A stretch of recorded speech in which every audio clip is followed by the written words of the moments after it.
Hey, what's up, YouTube family? It's your favorite black guy from Nebraska. Yes, there's black people here in Nebraska. I hope you guys are having a wonderful afternoon. We're going to keep on rolling, man. In this book, we're going to keep on going. Like 80% of you guys are information. It's like 15% of you or like 20% of you guys that just, you like hit dogs. You holler in the comment section when you hear something you don't like or you're not used to, and you don't want to hear about it. You don't want to hear the information. You don't want to actually learn anything. You just here to try to, get your rocks off or whatever. But hey, man, we're not here for that. All right, we're not here for that. But the majority of you guys are enjoying this information. So, I do it for you guys. I do it for me too, because I enjoy putting this information out. Today we're going to talk about. We're going to continue to talk about Mr. Mrcus Garvey, but we're going to talk about the other people he was in bed with that are like unlikely people that we would think that he would be in bed with. So, Eugenicists and white supremacists, and Mrcus Garvey, strange bedfellows, and how they infiltrated Black America, what they did to Black America, right? A lot of you guys are thinking, Mrcus Garvey, man, that's he's one of the good ones. Well, that's what I say about people and putting them on pedestals. Don't put nobody on a pedestal, man, because they'll knock themselves off. So we're going to go ahead and get going on this chapter. This is going to be like a two to three part, series, because it's a lot of information. It's just a lot of information to put in one video. So probably about two, maybe three, but two for sure. So we're going to go ahead and get started. Now we're in chapter 10, but this is a part of chapter 10 in this book. Strange bedfellows, Eugenicists, white supremacists, and Mrcus Garvey. John Powell, Ernest Cox, Walter Plecker, Mrcus Garvey, and the infiltration of Black America. So I hope you guys learned something from this, because I know I'm going to learn a lot from this. Who are John Powell, Ernest Cox, Walter Plecker, and Mrcus Garvey? Mrcus Messiah Garvey, Pan-Africanist Black nationalist, founder of UNIA. A lot of you guys already know this because we talked about him in our previous content, but we're going to go over some more information about him. Born 17 August 1887 to June 10, 1940. Mrcus was a Jamaican political activist. He was the founder and first President General of the Universal Negro Improvement Association and African Communities League, by which he declared himself Provisional President of Africa.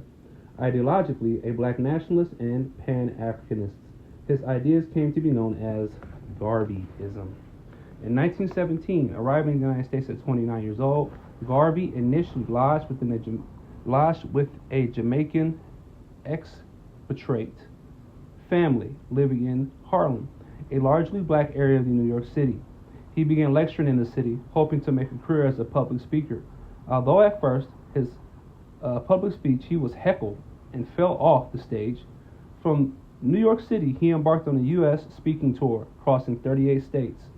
At stopovers in his journey, he listened to preachers from the African Methodist Episcopal Church and the Black Baptist churches. While in Alabama, he visited the Tuskegee Institute and met with this new leader, Robert Mrcus Martin. After 6 months traveling across the United States lecturing, he returned to New York City. I wonder how he was funding his travels. In May 1917, Garvey launched the New York City branch of UNIA. He declared membership open to anyone of Negro blood and African ancestry who could pay the 25 cents a month membership fee. Maybe I just answered my question. He joined many other speakers who made speeches in the street, standing on step ladders. He often did so at Speaker's Corner on 135th Street. In his speeches, he sought to reach across to both Afro-Caribbean migrants like himself and Black Americans. Through this, he began to associate with Hubert Harrison, who was promoting ideas of Black self-reliance and racial separatism. In June, Garvey shared a stage with Harrison at the inaugural meeting of the latter's Liberty League of Negro Americans. Through his appearance in New York and at other events organized by Harrison, Garvey attracted growing public attention. Get a full history on Garvey and the UNA in our Back to Africa chapter, and we're going to touch on that chapter maybe next week. Ernest Sevier Cox was an American, Methodist preacher, political activist, and white supremacist. He is best known for his political campaigning for stricter segregation between blacks and whites in the United States through tougher anti-miscegenation laws. for his advocacy for reparation, meaning the return of someone to their own country, of African Americans to Africa, and for his book, White America. He is also noted for having mediated a collaboration between white Southern segregationists and black American separationist organizations such as UNIA and the Peace Movement of Ethiopia. The organization advocated the reparation of black Americans to repatriation of black Americans to Africa, which I don't know how you do that because you've never been. In 1922, the composer John Powell Cox co-founded the Anglo-Saxon Clubs of America, based on Madison Grant's Nordicist ideology. In Richmond, Virginia, the group lobbied in favor of anti-miscegenation laws. Grant also requested Cox to act as a campaigner in favor of Virginia's Racial Integrity Act of 1924. The version favored for Cox and Grant would have meant that any documented non-white ancestry would be enough to classify an individual as non-white. So basically lumping all people together. The final version passed was more lenient in that it allowed for classification as white, even for people with a small amount of Native American blood. Wow. In 1943, when anthropologists Ruth Benedict and Jean Weltfish published their pamphlet, The Races of Mankind, in which they argued that there is no scientific basis for claims of racial superiority or inferiority, Cox wrote a scathing 22-page review in which he decreed the author as participants in a Jewish communist conspiracy in favor of atavistic and perverted miscegenation. Wow. So, also, I just want to say before I go into the next page, man, some of you guys have something to say about me reading out of this book. I'm presenting the information to you. If you don't agree with it, you don't have to, but you do with it what you will. So, if you guys have an issue with me reading out of this book, hey, man, that's your issue, not mine. So let me go ahead and go to the next page. John Powell, composer, white supremacist, segregationist.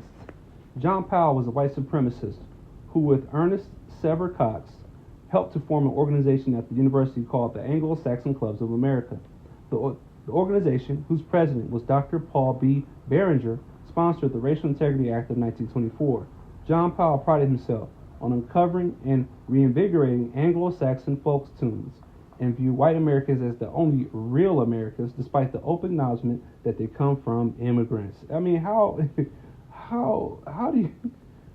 arrogant do you have to be to consider yourself a real American when you're literally the child of production? You're the product of immigrants. But, I digress. And believed that white Americans deserved a musical tradition. He worked hard to point the picture that only white European music inspired his own composition so that they could represent the people he viewed as the only people who belonged in the United States. Despite his protests, many others noticed the influence of black American music in Powell's compositions and wrote letters to him sharing their own views on the matter. One threatened the musician. When preparing for a concert at Carnegie Hall, Powell received a letter from a colored gentleman of New York warning him, "Do not sing any Negro songs on the night of December 17th because it may not be good for you after the concert." No evidence exists as to how Powell responded to this threat, but it undoubtedly did not deter him from playing his songs. Powell vehemently denied the influence of black American music throughout his career, so this letter did not likely impact his set list. However, the vast majority of Powell's correspondents supported him, including Dorothy Teal, a journalist from New Jersey.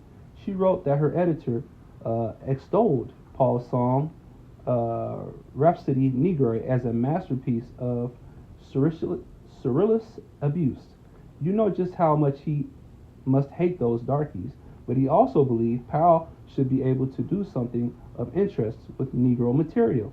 Teal clearly complimented Powell's racism, and she referenced the fact that his music succeeded for that very reason. Likewise, W. Clyde Maddox, a prominent official in Richmond's Ku Klux Klan chapter, told Powell he thought of him when I heard some unusual musical sounds which I am sure would be of interest to you.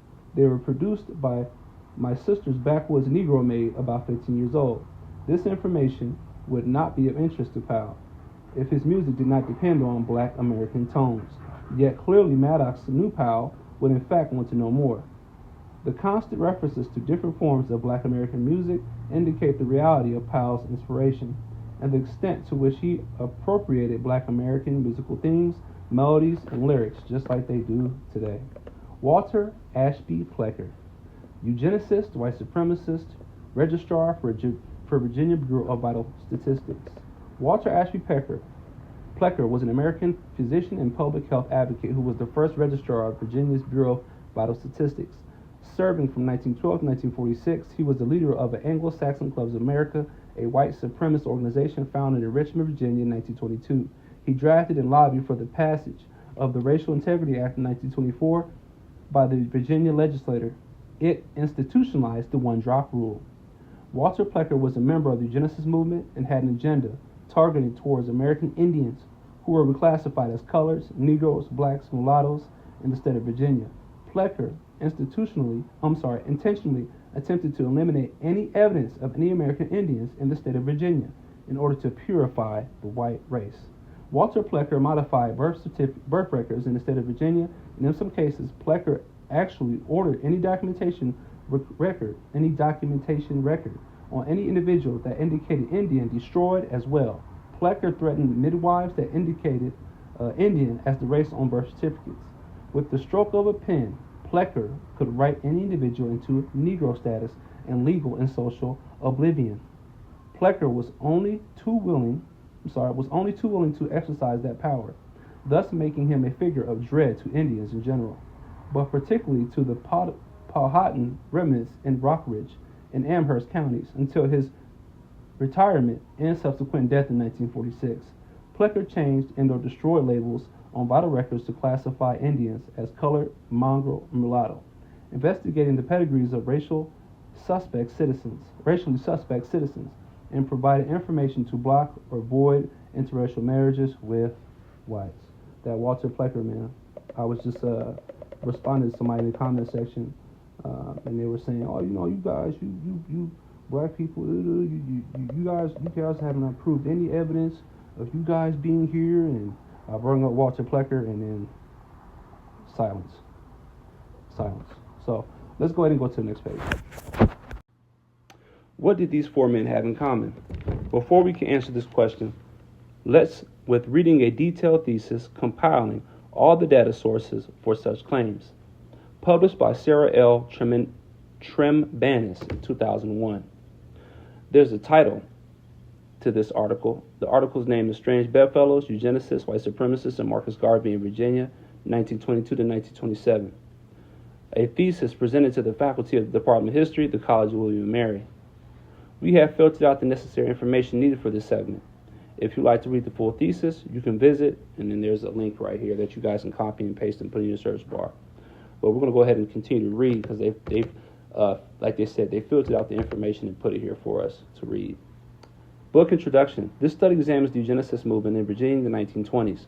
During this time period, eugenicists had some of their greatest legislative success in Virginia with the passage of the Racial Integrity Act and a voluntary sterilization law. Both of these statutes had considerable effect on poor and non-white Virginians and lasted well into the 1960s. Yet Virginia was also the site of one of the great failures of the eugenicist movement. The three leading Virginia eugenicists, John Powell, W.A. Plecker, and Ernest S. Cox, failed to ignite a national movement or to incite other states to pass similar legislation. Despite the implications and contemporary importance of Virginia's eugenics laws, historical scholarship has largely ignored the Virginia eugenicist movement, in addition to filling the gap in scholarship on the Virginia eugenicist movement. This thesis will also integrate the unlikely alliance the Virginia eugenicists formed with Mrcus Garvey. As the importance of both the Virginia eugenicist movement and Garvey's Back to Africa movement began to wane, Garvey, Powell, Plecker, and Cox found common ground on their strong belief in the primacy of racial essentialism. This study, eugenics,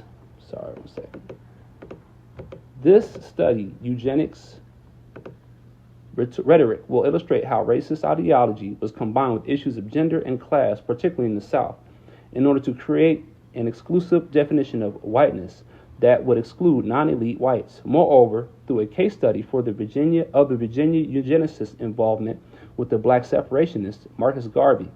These supposed allies found common ground in their desire for national prominence and practical results, as well as in their shared belief in the importance of controlling private activities, marriage, and sexuality in order to secure the future of their respective races and movements. Garvey and the Virginia Eugenicists came out of contexts that forced both their racial extremists and their willingness to work together with what each viewed as a different and inferior race.